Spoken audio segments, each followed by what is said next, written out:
အားလုံးပဲမင်္ဂလာပါကျွန်တော်မျိုး Louis ပဲဖြစ်ပါတယ်ကျွန်တော်ယနေ့ကပ်မှာမြန်မာဆိုင်ထူးမှန်အောင်ရေးတဲ့အခါမှာပေါ့နော်ဒုက္ခတွေအရင်ရောက်နေရဲစာလုံးတွေကအမြဲတမ်းပူးနေတယ်ဘယ်လိုလုပ်မှန်လာဘူးဆိုတဲ့သူတွေအတွက်နောက်ထပ်ပေါ့နော်မြန်မာဆိုင်ထူးမှန်ကန်နဲ့ထိုးလို့ရမယ် application လေးတစ်ခုနဲ့ကျွန်တော်မိတ်ဆက်ပေးပါရစေဒီ application လေးနာမည်ကတော့ InShot လို့ခေါ်တယ်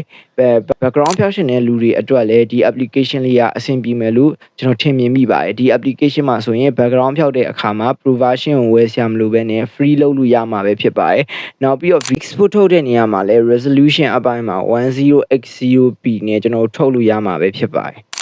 ဒီဗီဒီယိုလေးကမတည်သေးတဲ့သူတွေအတွက်ပါတည်ပြီးသားသူတွေကတော့ကြော်သွားလို့ရပါတယ်ဗျာ